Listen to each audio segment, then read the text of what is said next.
نظام الدین اولیاء علیہ رحمہ کو محبوب الہی کہتے ہیں نا.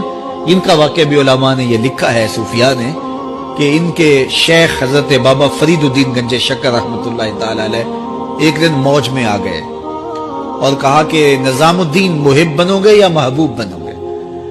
تو یہ بڑی خدمت کرتے تھے اپنی شیخ کی، تو کہا کہ محب بنو گے یا محبوب؟ تو کہا حضرت اگر اجازت ہو تو اپنی ماں کو نہ پوچھاؤں. اللہ اکبر! ان لوگوں کی مائیں بھی تو صاحب حال ہوا کرتی تھی. تو کہا کہ اگر اجازت ہو تو اپنی ماں کو نہ پوچھاؤں کہ محب بننا ہے یا محبوب بننا ہے؟ کہا جاؤ تمہیں اجازت ہے. تو گھر کی طرف روانہ ہوئے. ایک آدھ دن کا سفر کیا. راستے میں ایک فقیر تھا مجذوب، جو راستے میں بیٹھا تھا. حالت اس کی عجیب سی تھی. تو یہ سلام کر کے گزرنے لگے تو وہ مسکرا کے بولا محب بنو گے یا محبوب؟ تو حیرت زدہ ہو گئے کہ اسے کیسے پتا چل گیا، یہ تو میرے شیخ کا اور میرا راز ہے.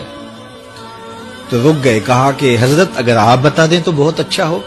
کہا نہیں ماں سے پوچھو، جو وہ بتائے گی وہی بن جانا، اور اگر ماں نے نہ بتایا تو کل آ جانا، اسی وقت یہاں ملاقات ہوگی، پھر میں بتا دوں گا. خیر چلے. رات کو پہنچے، والدہ کی خدمت میں سلام پیش کیا، پاؤں دبائے اور کہا کہ شیخ موج میں آ گئے اور کہا محب بنو گے محبوب بنو گے؟ تو میں نے کہا ماں سے پوچھ لوں. تو میں اماں جی آپ سے پوچھنے آیا ہوں، راستے میں یہ واقعہ بھی ہوا. تو ماں نے کہا کہ بیٹے تم صبح ناشتہ کر کے پلٹ جانا، اور وہ جو راستے میں تیرے دل کی بات بوجھ گیا وہ کوئی صاحب حال تھا، وہ تمہیں صحیح بتا سکے گا کہ محب بننا کہ محبوب بننا. خیر یہ صبح ناشتہ کر کے ماں کے پاؤں پکڑے، اجازت طلب کی اور واپس نکلے. اور وہاں جا کے دیکھا تو کوئی فقیر نہیں ہے. بڑے حیرت زدہ ہوئے. دائیں بائیں سے پوچھا کہ یہاں کل ایک بابا بیٹھا تھا. کہا وہ تو کل کے فوت ہو گیا. تو کہا اس کی قبر کہاں ہے؟ کہا قبر کس نے بنانی تھی اس کی؟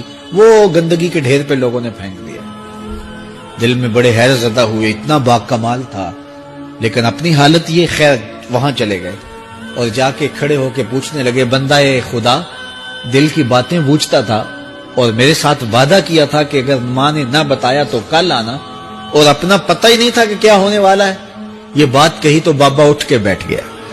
عرش فرش تے بانگا ملیاں تے مکے پہ گیا شور، بلے شاہ سا مرنا نہیں تے گور پیا کوئی ہور.